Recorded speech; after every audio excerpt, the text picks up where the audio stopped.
Welcome everyone to our December 14th WIC Works webinar. This is Margaret Ahman with the California WIC Association, and I'm glad you're with us this morning or afternoon, depending on your time zone, to explore WIC improvement concepts and what if, imagining what would WIC be like if we made certain improvements. So with us today are Karen Farley, California WIC Association's Executive Director, and Felicia Francisco from Riverside University Health System. They'll be sharing some exciting concepts as well as what some local agencies are actually doing to make WIC even better for the families we serve. I'm going to start with a couple logistical instructions. Including how do you ask a question? Because everybody's in listen-only mode, you can ask a question by typing it into the question box on the control panel on the right side of your screen.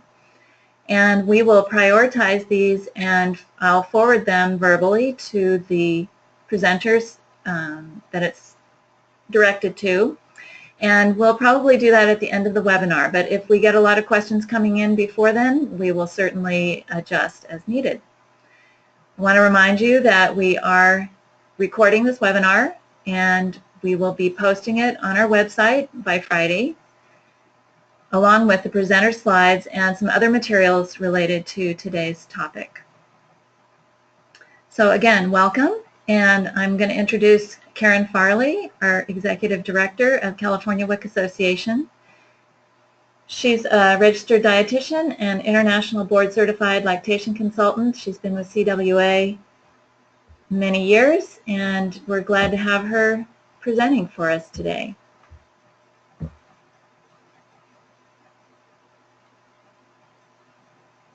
Thank you, Margaret, and thank you everybody for joining us. And as Margaret said, we'd like you to think about what if today. How can we explore how to improve WIC and take advantage of lots of opportunities that are there for WIC? So we're going to be looking at how to make WIC even better. WIC is great, but like anything, we can always do better, and next steps to benefit the WIC families. WIC has been in existence, as all of you should know, for nearly 45 years. And we would propose that we all have a responsibility and opportunity to improve WIC. Local agencies, state programs, the federal agency. And continuous quality improvement is important for any business, and certainly it's always been part of WIC's culture. Some things we can do immediately, and some things will take longer. To put this work together, we did do a survey last summer, and it was an open survey through California WIC Association's public channels, and we asked people, what if? And they could put in any ideas they wanted to provide about how to improve WIC, and we were able to collect information from participants, both past and present, their family members, WIC staff, and community members. And then additionally, we've incorporated information that we want to suggest based on research we've done. So today what you'll hear about are ways to integrate WIC into public health, protecting the important national infrastructure of WIC clinics, supporting busy families through the use of technology, adapting our nutrition and education materials and education strategies, and talking about the shopping experience. And as Margaret said, type in your questions. We're happy to answer them. And so we hope you have lots. So to start with, we know WIC works. WIC has an excellent track record. WIC has reduced food insecurity. WIC started as an anti-hunger program and has been reducing food insecurity and has really healthy foods, including fresh fruits and vegetables. We know that WIC improves many health outcomes. It's reduced preterm births in babies, low birth weight. WIC has been able to impact the really tough obesity epidemic. We have lower rates of child abuse among WIC families. WIC is a successful program and we have the data to show it. Breastfeeding rates have really been improved through WIC support and strategy. Children have better access to oral health education and screening, and more kids have their vaccinations. All in all, we have healthier families, and healthier family means lower healthcare costs and lower social costs. It's a win-win for everybody. WIC also supports our community. Farmers grow food that is used in WIC, food companies make food that is used by WIC families, and grocers sell the food that WIC provides.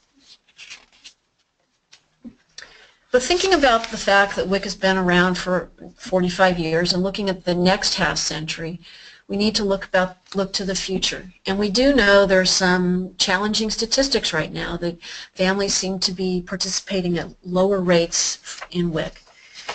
About 60% of WIC eligible families nationwide use WIC, and we know that certain groups of participants are having lower participation rates, particularly among children after that first year and throughout those next 4 years, participation seems to be lower. And we need to ask what's happening and how can we change that. The families we serve today are called millennials. They'll be called something else in the future, but they're always going to be young. The families that we serve are very tech savvy. This wasn't always true, of course. They're linked to their social media. And we have to find out how we can keep WIC valuable and relevant, as it has been for nearly half a century for America's families.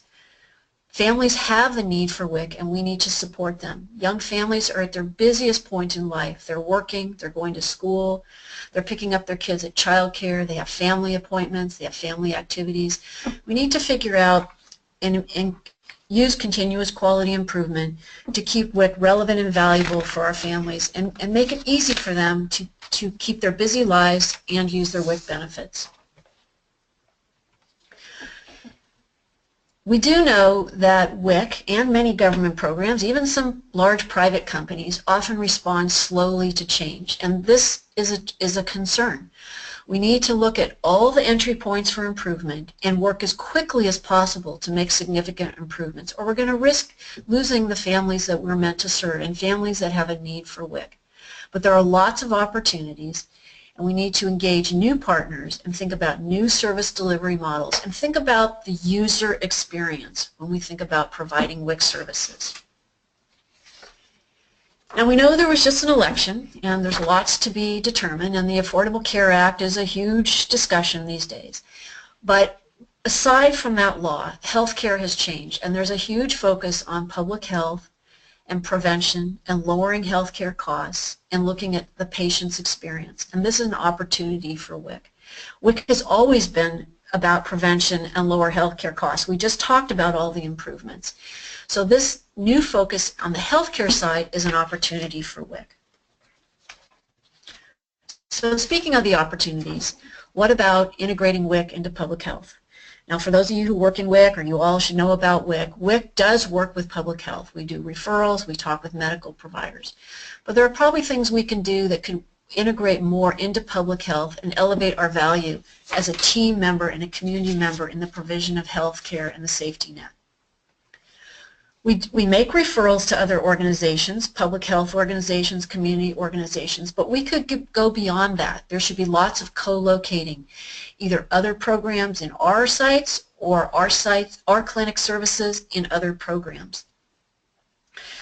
This could really draw families in and build a sense of inclusion and community. Maybe we'll want to think about WIC as a center and not a clinic. We can expand the community role of our nutritionists and lactation experts. We have the largest nutrition and lactation workforce in the nation. Some things that we could do, and some of this is already happening in some states, a lot of this is happening in California. Through our parent organizations, not through our WIC program because WIC cannot set up business contracts, but through our parent organizations, our health department, our nonprofit organization.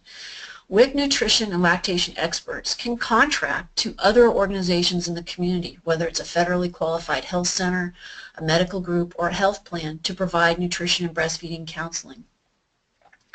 This is especially important when we're thinking about WIC participation being low and we don't want to lose our staff. We want to also provide lots of professional growth and opportunity for our workforce. So these opportunities reinforce WIC's presence and need in the community as part of the safety net and the healthcare team. It also provides lots of opportunities for our nutrition and lactation force to grow professionally. In doing this in California, some of the community clinics have said, heck, we don't want just nutrition services. for what young families would want. We could use diabetes counseling. We could use nutrition services for seniors. So we need to think broadly about what our workforce could do in the community. We do need to integrate WIC into healthcare. So thinking back about what I mentioned about the healthcare reform and all the opportunities that are coming there, there are some new platforms for how patients are cared for in their medical settings, and WIC and nutrition and breastfeeding could be part of that. Some medical groups and community clinics are becoming patient-centered medical homes. It's a certification process, and to do that they have to accomplish certain things. Some of that deals with providing services that address social determinants of health. Certainly nutrition and breastfeeding are parts of social determinants of health, and our workforce could be part of that. These organizations are also more and more paid on performance measures or on outcome measures, and certainly nutrition and breastfeeding will be part of that certification process and payment reform. And so using our workforce and our services to integrate or co-locate with these medical providers is an opportunity. This is critical. WIC data has to link with electronic medical records. You probably all see and access your medical provider online now, but why can't we, and this is an issue in many meetings and conferences, is linking data systems. But WIC MIS systems just really need to be able to link to electronic health records. Getting those anemia, lab values, other medical information should be able to link to electronic health records. This again would increase our visibility and our value in the healthcare system, and it would reduce the redundancy in communications and management of a participant's engagement in WIC, which would certainly elevate our value in the participant's eye, speaking about the user experience. Nutrition and breastfeeding quality measures. Many programs have to validate their existence and their funding through outcomes and health indicators, and nutrition and breastfeeding are quality measures that we should be capitalizing on, or capitalizing on other groups in the communities, health centers, medical groups, health programs, being compensated in their pay for performance or their value-based purchasing models, again part of healthcare reform, through WIC participation. Some states have accountable care organizations or community care organizations, and they're required to participate and collaborate in a pretty integrated way with other community partners and look at breastfeeding and look at health outcomes and measures. And nutrition and breastfeeding measures should be part of those participation measures and opportunities for certification.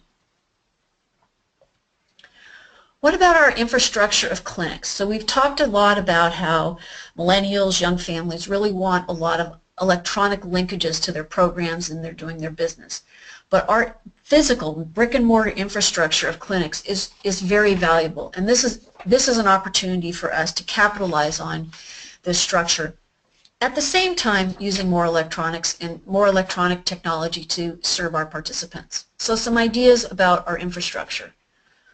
What about making our WIC centers more like community centers? Maybe not calling them clinics or agencies, something with a softer term, a center, something that is a center, right? Something that you want to go to that pulls you in.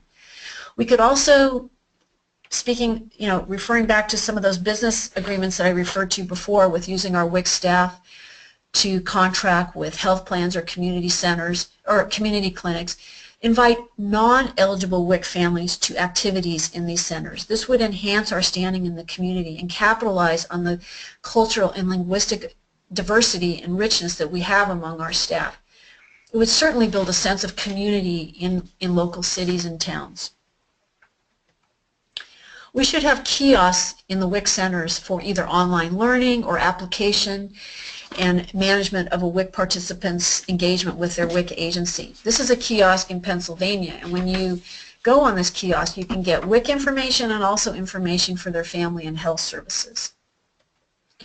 There's a lot of information around the country about integrating men and dads into all kinds of programs, and this is something we can all do. This doesn't take any some of this doesn't take any regulatory change, but we should be hiring, and we see more and more of this in California, men on staff, and lots of customer service strategies for engaging men and dads in the WIC program.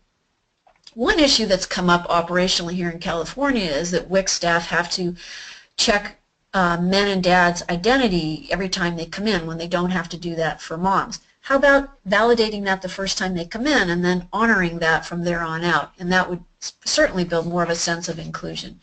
And just so you know, on our website where all this material is going to be posted, we have a toolkit for inclusion of men and dads into WIC and social services that was developed last year. Another rich resource we have is our staff and our long history of welcoming diverse cultures and families. And diversity is certainly a topic these days in the U.S., pre-election and now post-election. But this asset with our staff with rich language capability and cultural experiences is an asset. And we could have service agreements across local agencies, across other programs, where when other programs have staff that need a certain language provided, we might be able to use our staff to provide services across either across sites or across agencies, even across states. All it takes is agreement between organizations, and the technology is there. Diversity is a huge topic in California and in other states where we have lots of families who have moved to California or to the United States for opportunities to thrive. What about capitalizing on the success we've had with our breastfeeding support groups and extending that to nutrition and healthy lifestyle support groups?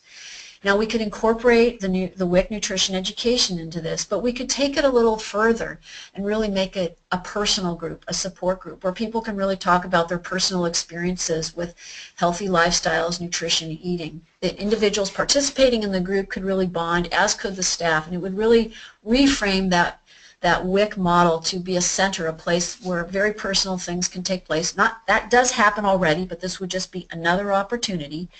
And we could do this through these support groups as opposed to straight nutrition education classes. Something that's starting to happen in California is using social workers or case managers in WIC sites.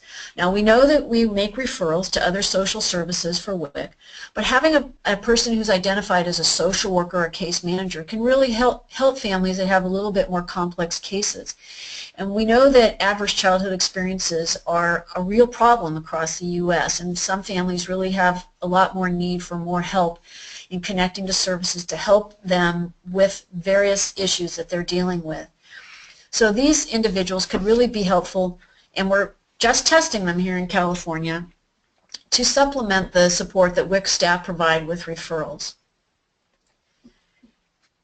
Another idea is changing WIC to emphasize the family. Now, lots of people say, let's change the name of WIC, and yeah, that is one idea, but that would take federal intervention, and maybe that will happen someday. But as we've said, there are a lot of customer service opportunities and strategies that can start today to engage men and dads. But we could also focus on grandparents and care providers and really thinking about the clinic atmosphere when people walk in the door and the opportunities they have as a family center.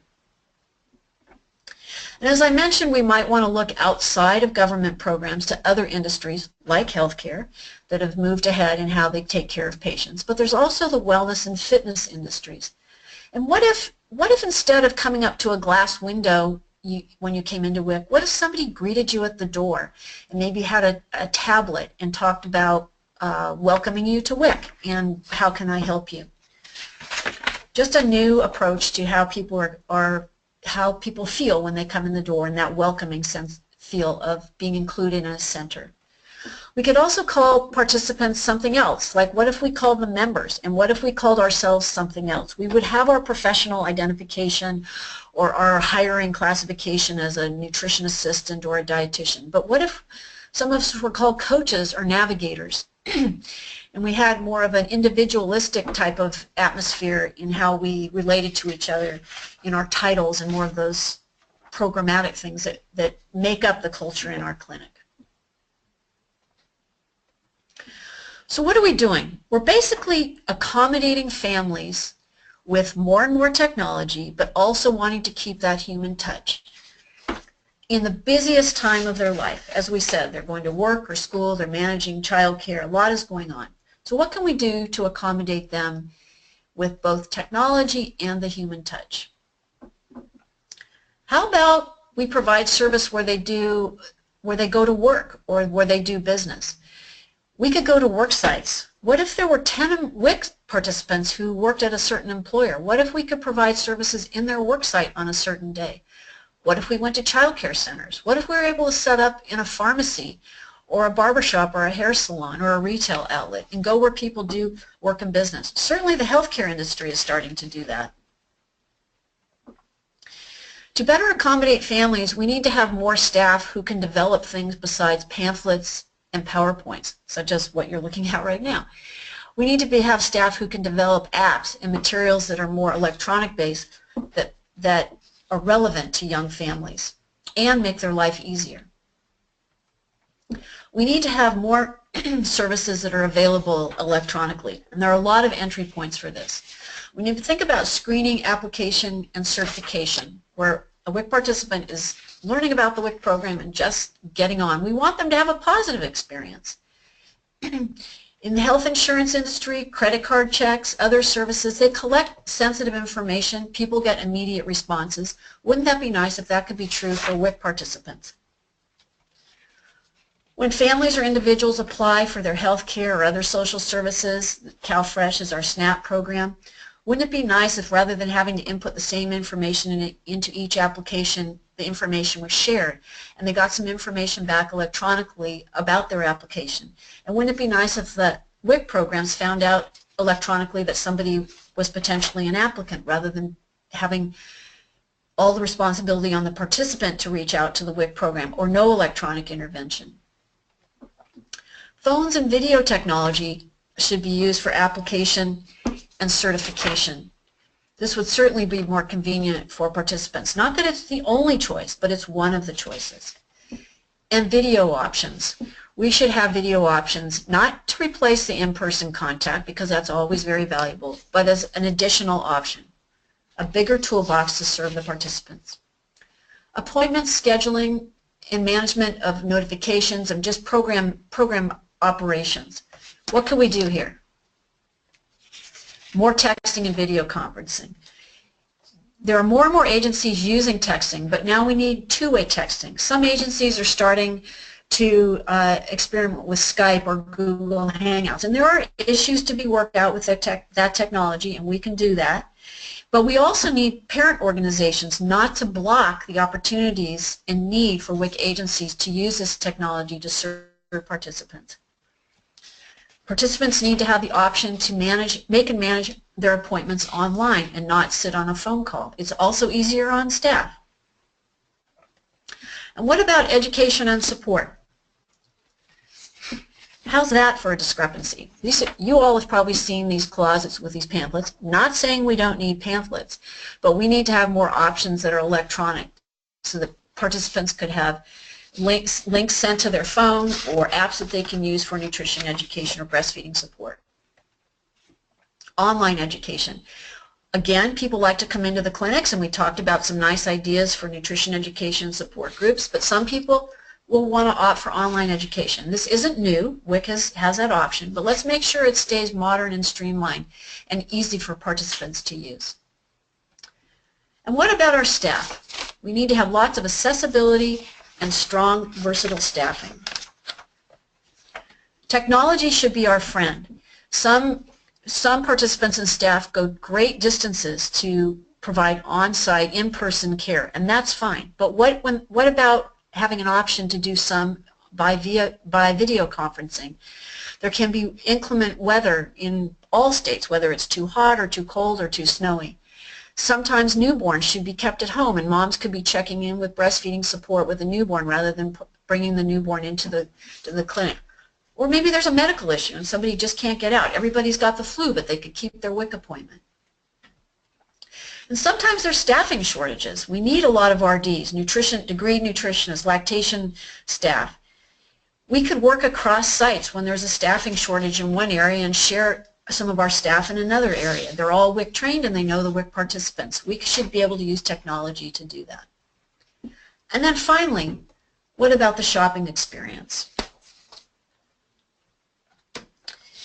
When you ask people about the shopping experience, you often get lots of ideas about what kinds of foods people want or different choices. So we do know that people want flexibility in their food choices, but we do need to support the healthy recommendations of the Institute of Medicine. But there's also opportunity to integrate technology into food ordering and delivery. Oops. So we're all excited about the rollout of the EBT card. Some states have it, and by 2020 we should all have it. But that took over a decade to roll out. Let's hope that we're not already behind, because many young people are using Venmo, Apple Pay, Google Wallet to manage their business. So we should be looking at the horizon on how to manage the WIC EBT benefits, so that once we get the EBT cards out, we're not already behind or looking irrelevant to young families. Shopping apps. States that have a EBT card do have some shopping apps, and these are great, and we need to keep these rolling out so that people can manage their shopping. They can find the foods easier. It's easier on the participant and the grocer. There's recipes, and they can really personalize their food lists. How about online ordering of groceries? We know that some grocery stores allow you to order online and come to the store and pick it up. But some companies, this is an Amazon example, have these lockers. I went to a locker at a large apartment building, which would be so convenient for a family who's working. They may have transportation issues, and you could pick up your groceries in the locker that are delivered. And some lockers are starting to be refrigerated. What about other food delivery models? CSA boxes could go to homes, and making sure that WIC is available in farmers markets. That's something that's growing, but having that local food access would be really important. So in conclusion, we all have the same mission.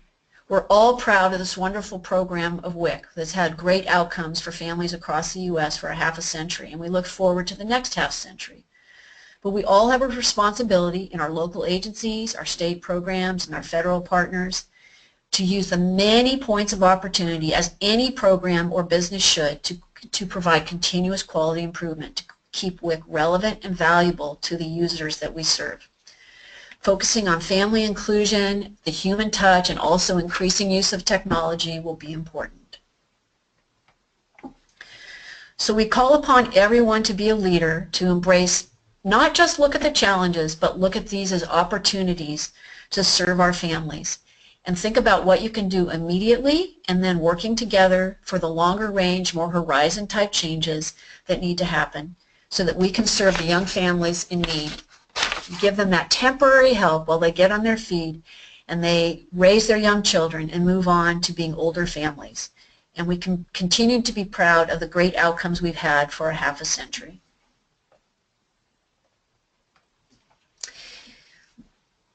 These slides are being provided to you, but this is where you can get the webinar recording and the various materials. We have other materials on engaging families in our WIC Flash, California WIC Association Flash newsletter.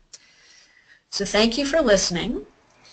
And I'm not sure if you have any questions. Margaret will tell us that, but then I'm happy to introduce our colleague, Felicia Francisco from Riverside County Health WIC program, which is in Southern California, on the eastern side of California. If you don't know where that is, it's a very large WIC agency, and they have a long history of very dynamic strategies to supporting WIC participants for nutrition and breastfeeding, and collaborating with community partners. And Felicia's going to talk to us about one strategy they've been using for nutrition education that's been very well received by WIC participants. Thank you, Karen. We've got Felicia's slides up, but I just wanted to say that we do have some questions coming in, and we will, this might be a quick question, or we may have to look up the answer for you. Lucinda asks, regarding shopping apps, what percentage of WIC participants have smartphones? I don't know if you know that offhand, Karen. Yeah, I'm just thinking about some data that California Department of Public Health did a few years ago, but it's a few years old, but I want to say 82%, but I could be wrong. But it is not a minority. But it's not only phones, it's smartphones. Right, and I think what I recall from that data is it's pretty parallel to the general population. It's not that much different, as I recall. So good question. We might be able to find some answers for you, but for now we're going to go and Felicia and her staff are going to share some of the great things they've been doing. Go ahead, Felicia. Thank you so much, Margaret and Karen, for inviting us to have this opportunity to share what we're doing here at Riverside County, and we hope that this short time period with us will stimulate your thoughts and creativity to change how you're doing your education. So I'm going to be presenting, but I also wanted to introduce Yadira Dominguez. She's a health education assistant out in Indio, and that's out in the desert. It's by Palm Springs. And so she and I are going to be presenting the information together. Yadira has been part of this process from the very beginning. Okay.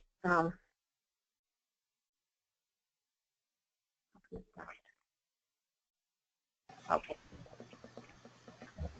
Okay, so our wellness fair didn't come to us, you know, in the middle of the night. It was an idea, and we want to give credit to Margaret Payton. She's the WIC director in Amarillo, Texas, and they have a WIC carnival. And Gail Hockster, who's our WIC director, met her at NWA.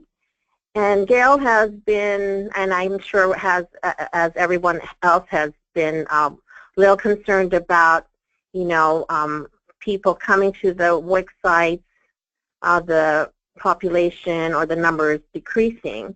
And so she had a vision for improving the customer service through the work experience.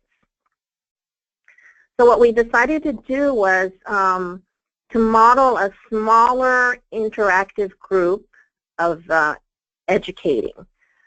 We do still offer classes, which is a traditional sit down, you know, somebody in front of you giving you information. But thankfully here in California, we model all of our curriculum through participative education, adult education. So all of our classes are pretty much very interactive. We also offer online education, which works really well. And then we have one-on-one spotlights, and that's basically how that works. Is somebody comes in, they've missed their appointment, and we do give them a short summary of what we're teaching for that month. But what we've wanted to do was we wanted to adapt. We wanted to try to connect and retain the younger population, the millennials that are now our parents. And we felt like if they had an ability or opportunity to choose what they wanted to learn, and when you think about how they learn, a lot of the information they receive or get is from the internet. They surf, they touch on it very quickly. If they don't want to learn any of that, they go on to the next thing, so it's very fast. As I said, that the health fair setup is learner-centered, and we're calling our setup health fair instead of the carnival. The information that we share with everybody is from all sorts of sources, but we decided to align that information with SNAP-Ed, which is the food stamps and the education that they're doing, and it's called the Be Better campaign. Also NEOP, which is the Nutrition Education Obesity Prevention Program. And from those just two programs right there, we've gotten so many resources for classes. We didn't really have to design any curriculum because we have information on physical activity, healthy lifestyle, healthy eating. We've done recipes using WIC foods. We've done shopping tips, breastfeeding tips, and community referrals. I wanted to describe a little bit about our demographics.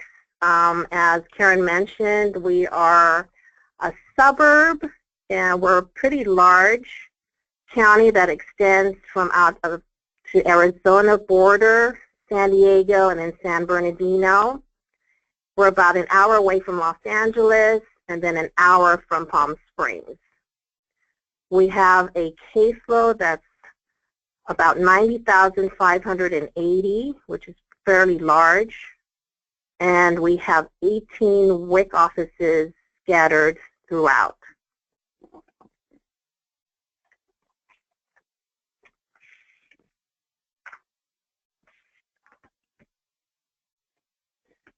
So welcome to our wellness fair. And I wanted to show a picture because the following slides, information that's going to be shown to you is very visual because most of us are visual learners. So we wanted to make sure that you saw what we were doing as we're explaining.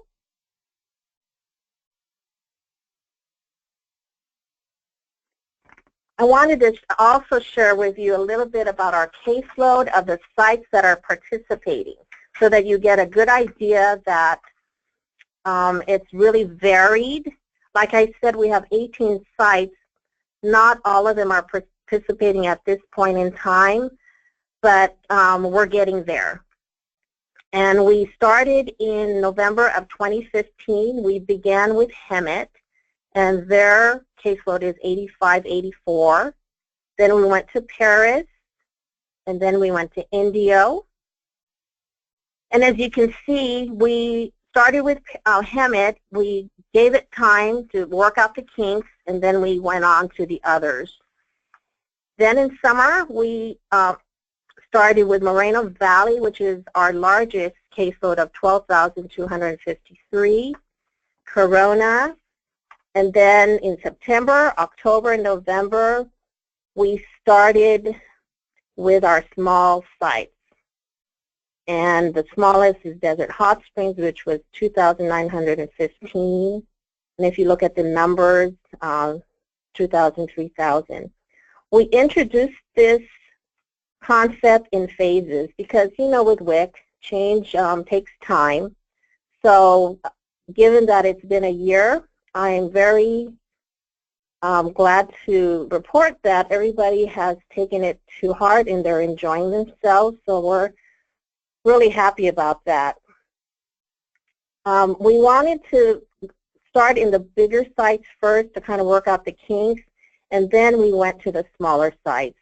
And we'll talk a little bit about how the smaller sites are different in the way they do this as far as processing, and we'll talk about that later.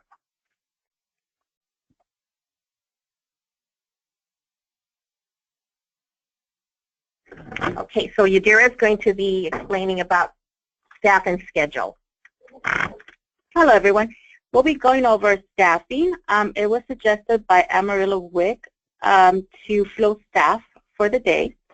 What we decided here is our nutrition education team that consists of about 4 to 5 of us. We were the ones that actually went to the sites and helped them out. We guided them on what they needed to do. We usually tend to do it for 3 months, and then we let them be. Usually our SI issue is high for mostly for that specific day. We tend to see a lot of clients. Usually their schedule depends on the size of the clinic. They might be scheduled every 15 minutes, anything from 3 to 8 to 10. Again, it all depends on the size compared to a small clinic compared to a larger. Usually large sites schedule 2 to 3 days. It's the whole day. Smaller sites schedule 2 half a days. We still offer, like we said, offering online education. We do our general education until we start shifting those sites into our wellness. We still offer regular categorical classes like the prenatals. We still offer the infants. We still do the breastfeeding support because we have a good rapport with those participants. The process for each site is different. We're going to go over a little bit better later on with the smaller, but I'm just going to tell you in terms of the bigger clinics. Usually when a client would come into the office, the greeter will greet them, they will process them, they'll send them to the classroom. With that, they will give them a little ticket that has the 3 topics that will be going for that month. The whole idea was to get them kind of, you can say, adjusted to at least try to visit 2 to 3 tables at a time. That's how we started at the beginning. Eventually, as we got better at doing it, we eliminated those tickets because everybody, not only participants, but also our staff, were able to do it without telling them or without making them have them signed by someone else. So once they were inside the classroom, somebody would greet them, welcome them, and they will tell them what's available. We will tell them what classes are available for them, depends on the topic. And then once we told them once they were done with the subjects that they wanted to learn, the groups that they wanted to visit, that they would go back into the lobby and just wait for them to be called for they can give them the checks. Usually the whole process, depending on staff, depending on them, if they are interested in going to all the tables or they just wanted 2 or 3, the whole process can take just 15 minutes or less sometimes for the most part. Usually that's what that is. We also have interns. We're very lucky that we have a lot of schools nearby. So we have a lot of interns that rotate. They come in and do the projects. And with the help of the interns, we're able to actually, they help us with curriculum development. They might help us with the boards. They might also help us with going to some of the wellness fairs to help guide the rest of the staff. I'm going to pass it down back to Felicia, so she'll talk a little bit about Hemet. Okay, so Hemet was our first site, and there are 8,976 caseload, and they volunteered, and we want to thank them because it was difficult to get volunteers because obviously it was a new idea.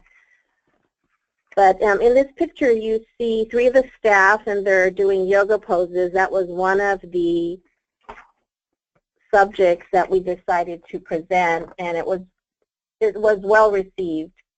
And it was fun because they were able to be involved. The staff were involved with the teaching and, you know, pretty much promoting yoga. And we even had handouts on some of the basic yoga poses. This is when the new yogurt package was introduced. And I want you to take a look at the board because we'll talk about how we designed the board. But in the very beginning, it was very simple. And remember, we were trying to figure our way through this whole process. But it worked. So we had information on the board displayed, and we had recipes that were available for the participants if they were interested in taking it.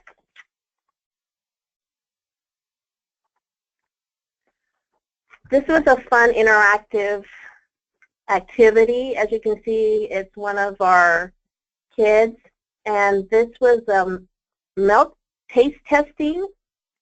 And what we did was we bought some milk. It was non-fat, and then we had them choose,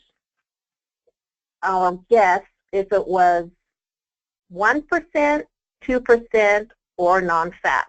And it was surprising. I would say the majority of the people were able to figure out that it was the non-fat milk that we offer, but others were stumped. So it was a good opportunity to talk about milk because we have heard that a lot of participants don't want to return to WIC because of the fact that they don't really like the taste of non-fat milk.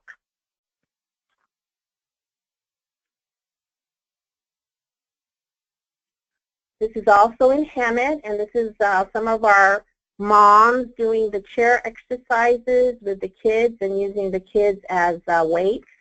So this was really fun. And as you can see, it's, again, interactive. And basically all it was, you put the information, we put the information on the board, and then we had somebody lead the exercises.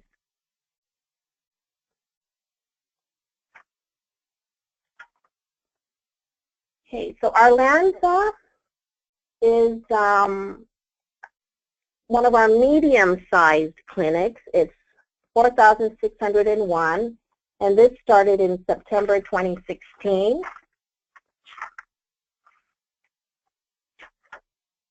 And we had a breastfeeding celebration that month. Now, I wanted to talk about this because here in Riverside County, we do celebrate breastfeeding annually, and the transition for the sites to go from breastfeeding celebration to this health fair was fairly easy, because when we went from breastfeeding to this, it was a fun environment. As you can see, there's a lot of decorations, but it was very interactive. There was a lot of activity, flow. The kids were interested in what we presented, so it was very fluid. Nobody just sitting and listening to us. So I think the staff had no problem, and it was a different type of a way of presenting information. So they were open to doing this on a monthly basis.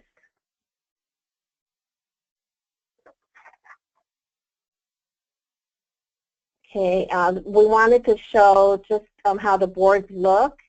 One is for parenting tips. We got some information from one of our books that we teach with the breastfeeding support group. And then we also talked about portion control since the holidays are coming up.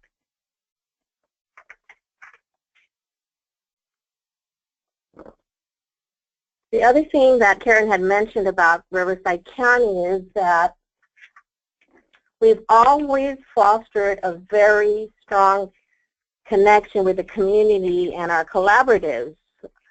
We are part of the health department, so we are lucky to be able to have those resources. But over the years, I think WIC is known by everybody. When you go out into the community, they know who we are.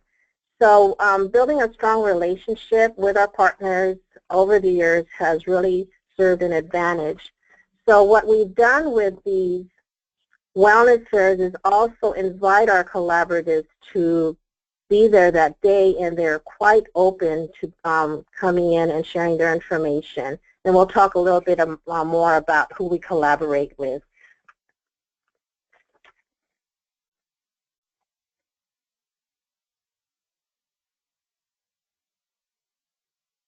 These are a little bit more pictures of Orlanza.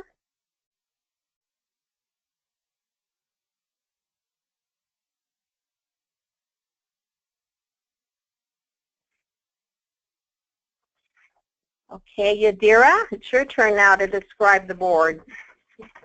So I'll be going over a little bit in terms of the design of the boards. As you notice, compared to what we showed at the beginning to what we have now with this one, we wanted to make the boards attractive, but also we wanted to make sure they have color, there's movement. That means stuff is not just plastered on the board. We also noticed by doing this, sometimes the black color board works a little bit better. The colors stand out a little bit better. Also, we want the colors to be a little bit bright. But also, we don't want the boards to be like professional. We want it to be enticing for a child, something that will catch the child's also attention, but not also the parents.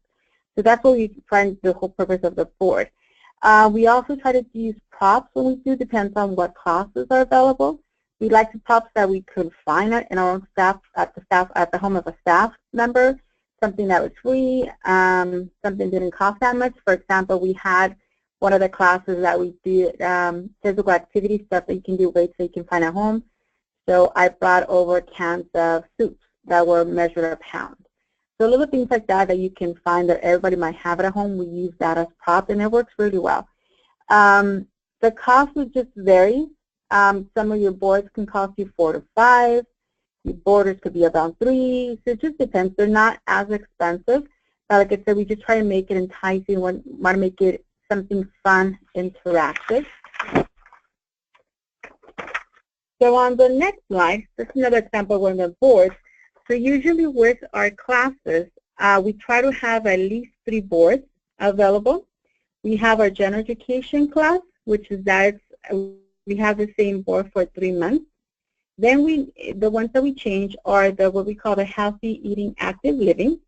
So those 2 topics change monthly. So those are the topics that change. So it gives them a different topic. So we have some clients that might be coming once a month for whatever the reason might be. They're not always just listening to the same class for 3 months. Each month is very different. Each month is a different experience. Also, we try to enforce a little signs, or we tell clients that they're more than welcome to take what we call WIC pick or WIC picture. So they can have, if they want something more, instead of always getting them on handouts or making up handouts, they can always take a picture of the board so they have that information available at their fingertips. Also, the boards are easy. The information for the boards are easy. We use, like I said, a lot of collaboration with a lot of the programs that we work with, NEOP. But also just what takes a little bit of time is just creating the board. It's just putting the stuff together and having that time to make it look pretty, make it very festive for some of the clients so they can come in. Also, besides the boards, we try to tend to have at least like a resource table where we put different information that's available for clients if we don't have somebody physically there. We also try to have what we call breastfeeding tables. So we have information regarding breastfeeding. Some of our clients have lactation consultants, they have IBCLCs, they might have lactation educators, and if they're available there, that's a table that they might be there and then have ask questions or interact with the clients if they need that breastfeeding support or help. Some of the classes that we have done, quite a few with the healthy eating, active living. We did the spa water. We actually had the props. We were not allowed to offer the water, but at least it gave them a visual. We did chair exercises, and like I said, some of the staff did those exercises with them. We did secrets in your foods. We did the Be Better campaign. We did exercise using household items, protect your food. We also have done the benefits of dancing. That's one of the ones we're doing right now. So it's very different, very interactive, and clients, they really, really enjoy it. We always tend to ask clients, how do you like it? And for the most part, they're happy. It's quick, it's easy. They listen to what they would like to listen, and they're out the door. The next thing I'm going to talk about is actually our India office. Our case was about 8,065. We started doing the wellness fair around March. This is more of our interactive board. That was secrets in your foods. So it was basically clients would have kind of like a guessing game. Do you think this is safe or not safe? So they would flip over one of the tabs and it would tell them the response. So it's very engaging, very interactive. Kids wanted to flip over the answer. They wanted to guess. So this is just another type of board that we have used.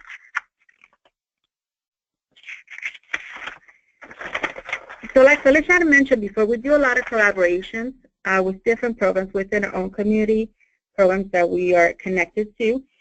We tend to collaborate with Medi-Cal. Medi-Cal will be there to answer questions for our clients or participants. We also may collaborate with, we also have family planning. There's LEDS, CHCP, Farmers Market.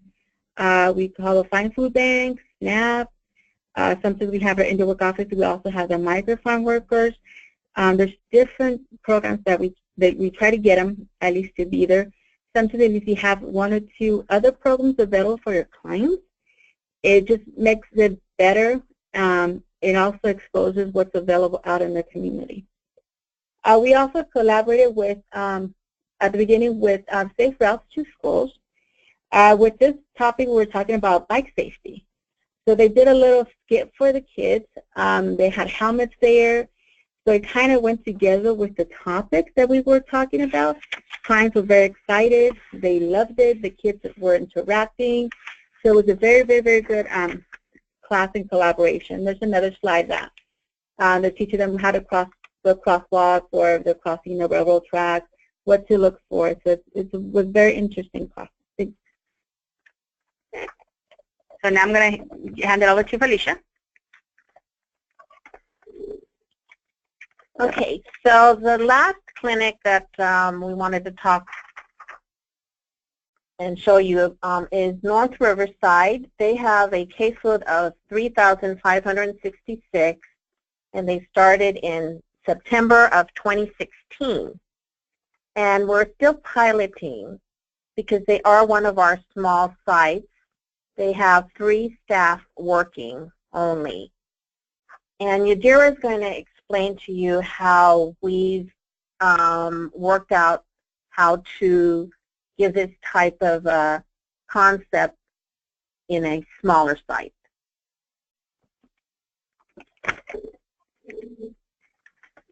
Usually with big clinics, like I said, they go into the classroom, they can scan what's available, they decide what specific display board they would like to review. The difference between a guided tour, they don't have that much ability because it's only one person inside. So usually they will go just the same thing, they'll go in, they'll go with the greeter, they'll process their information, they'll have them sit back in the lobby. The one that's actually the staff member that's inside that's going to be doing the guided tour, once she gets or he or she gets a little bit of a small amount of participants, she'll take them into the classroom and then she'll guide them through the 3 display boards. So they don't have as much in terms of flexibility in terms of choosing what they wanted, but it still is that interactive feeling. So they're still moving, they're still doing if there's exercises that they can do, so they're going table by table. It's small, doesn't take too much time. Sometimes it depends on the questions. They'll answer them, they'll interact with them, and then once they're done, they'll send it back to the lobby, and then the checks are given to them, and then they grab the next group. Or they also sometimes have collaborators. They might have another program there, so they might talk to them, or they'll send them to that specific program that might be at that time. And then again, they will go back out there, and then they'll finish that up. I'm going to pass it down to Felicia. She'll tell a little bit more about the USDA visit from Kevin. So we were privileged to have USDA, Kevin Concannon, come visit us. This was at our Desert Hot Springs WIC site, and that's about maybe, I want to say 20 minutes from Palm Springs. But I guess he doesn't get a chance to visit WIC sites, and he was here for NEOP, so he was able to stop by, and we were really excited. So we set up the WIC site with our wellness fair, and it was great because again, like I said, with our collaborators, all we had to do is pick up the phone and ask them, can you make it? So we had the food bank there, we had breastfeeding there, we had Department of Social Services, Medi-Cal, food stamps, and then we set up 3 tables that had our physical activity information, our healthy eating information, and then our general education topic. And we had a lot of fun. He was able to interact with the participants that were there. And so I think it was a good visit for him.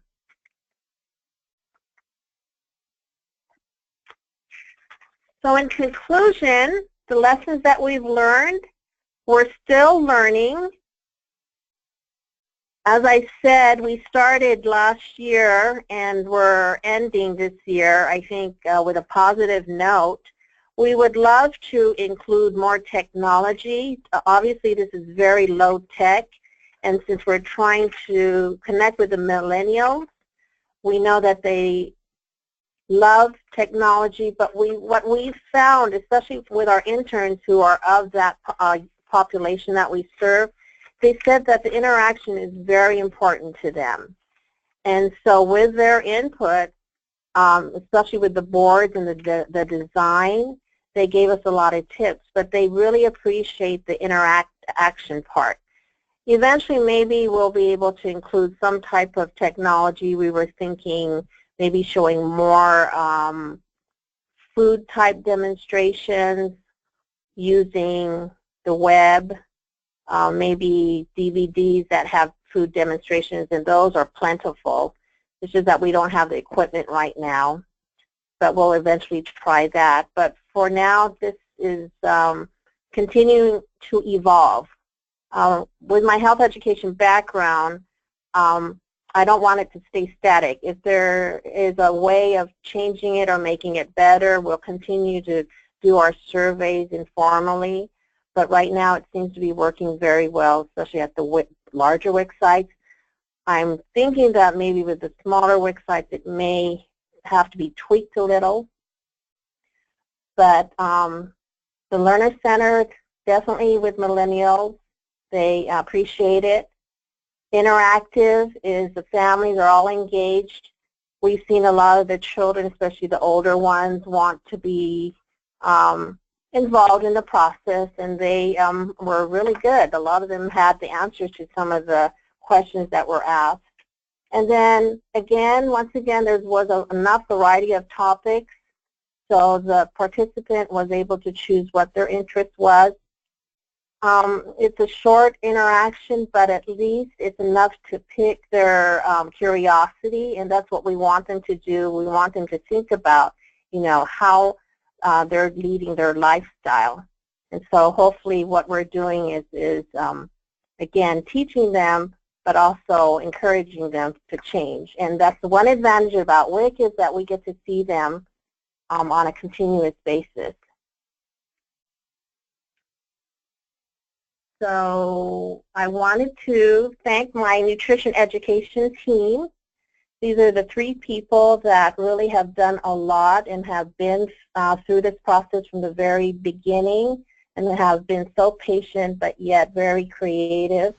Annie is a health education assistant in Moreno Valley. Elizabeth is here at the main office. And Yadira is out in India, and she's here with me today. Annie and Elizabeth are busy. They weren't able to be with us because they're out doing their WIC job. But without the 3 of them, I would not have been able to get to this point. So thank you all. And hopefully, like I said, the information we shared here today will stimulate your thought process and your creativity. Thank you very much, Felicia. We have used up our hour, but if people are willing to stay on, we have a couple questions, and then I have a little information about continuing education units for this webinar, which I think I failed to present at the beginning. So just a couple quick questions have come up. Type yours in if you have anything you want to ask. But Tiffany wanted to know if for your yoga class, did you have a certified yoga instructor? Felicia? No, we did not have a certified yoga instructor. We just stick with the basics. Yeah. We did have it was a book that we received many years ago. It was on it was from Champions for Change, and it had yoga poses. Yeah, we couldn't afford any specialists or people like that to come in. Okay. So it was very key. Thank you.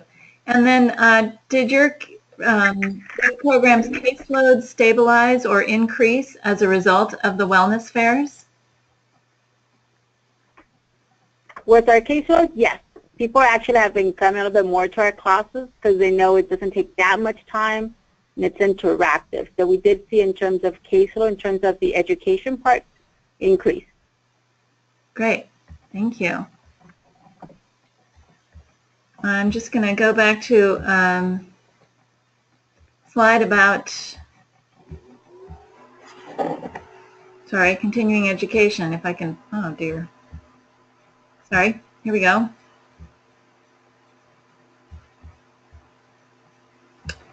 Thank you for joining us again, everybody. Sorry for a little bit of glitch there. If you are wanting continuing education for this webinar, just remember that you need to have registered in advance.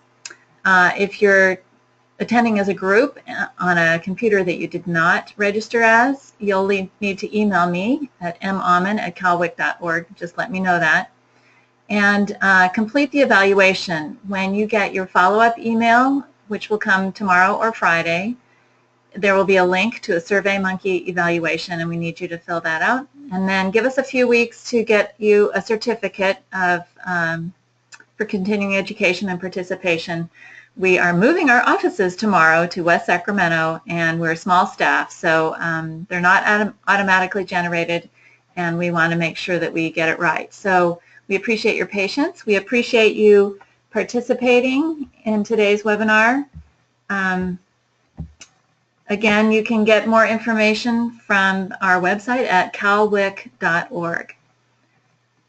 Anything else to add, Karen or Felicia or Yadira? We really appreciate you participating today. We'd like to thank Riverside and their participation in this. We really appreciate that, and thank everybody for attending. Great. Thank you, Karen and Margaret. You're welcome. And thank you everybody for attending. We'll see you in the new year.